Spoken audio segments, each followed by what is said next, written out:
Assalamualaikum warahmatullahi wabarakatuh. Perkenalkan, saya Pinteto Siregar dari kelas 1B D4 Kebidanan Poltekkes Kemenkes Medan. Pada kesempatan kali ini saya akan menjelaskan video praktikum saya mata kuliah Biologi Reproduksi. Materi Biologi Sistem Reproduksi Manusia. Pada kesempatan kali ini saya akan membahas tentang alat reproduksi pria dan wanita yang terdiri dari rangkaian organ dan zat. Organ dan zat saling berinteraksi, mendukung proses berkembang biak.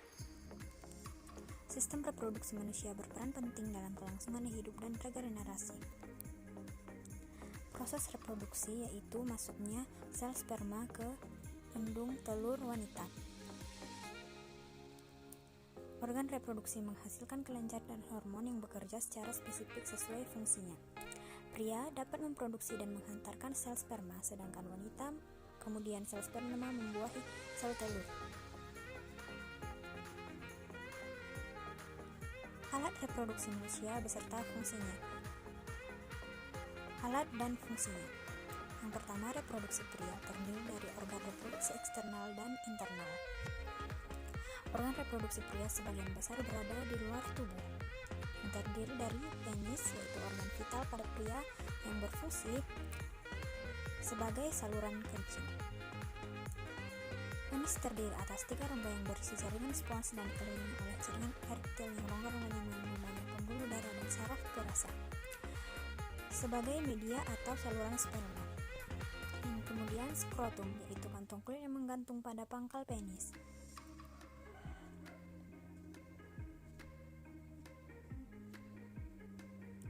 Skrotum terdiri dari skrotum kiri dan skrotum kanan yang dibatasi oleh sekat yang berupa jaringan ikat dan otot polos. Fungsinya untuk menjaga suhu testis yang sesuai saat memproduksi sperma atau spermatozoa.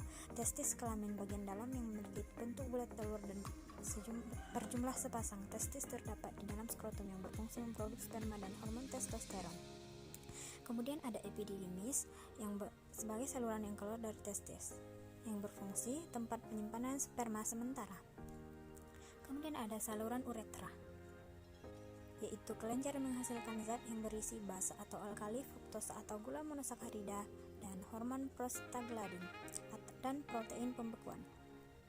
Kemudian kelenjar prostat, yaitu kelenjar yang terletak di bawah kantung kemih yang berfungsi menghasilkan cairan yang bersifat asam. Ada kelenjar Koper yang menghasilkan lendir dan cairan bersifat basah. Berfungsi melindungi sperma dengan cara menetralkan urin yang memiliki pH asam dalam uretra, melapisi uretra untuk mengurangi kerusakan pada sperma.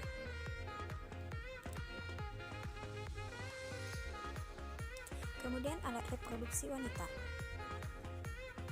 yaitu vagina. Yang pertama, saluran yang menghubungkan serviks atau leher rahim ke bagian luar sebagai tempat mengalirnya darah, menstruasi dan saluran untuk melahirkan.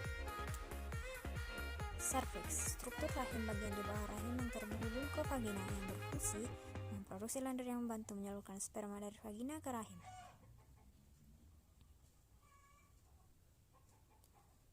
Kemudian tuba falopi yang berjumlah sepasang ada di kanan dan di kiri yang bentuknya menyerupai tabung kecil dan tipis yang menempel di bagian atas rahim, yang berfungsi sebagai saluran untuk sel telur atau ovum bergerak dari ovarium menuju rahim. Tuba falopi menjadi wadah fertilisasi atau pembuahan sel telur oleh sperma. Ovarium, yaitu indung telur atau ovarium berjumlah sepasang dan terletak di rongga perut, diselubungi kapsul pelindung dan mengandung beberapa folikel. Di dalam folikel terdapat sel telur atau ovum yang siap dibuahi. Folikel menghasilkan hormon, pertama estrogen, progesteron. Rahim atau uterus, organ berongga yang bentuknya menyerupai buah pir, berfungsi sebagai tempat berkembangnya janin setelah sel telur dibuahi oleh sperma. Rahim tersusun atas 3 lapisan, yaitu perimetrium, myometrium, dan endometrium.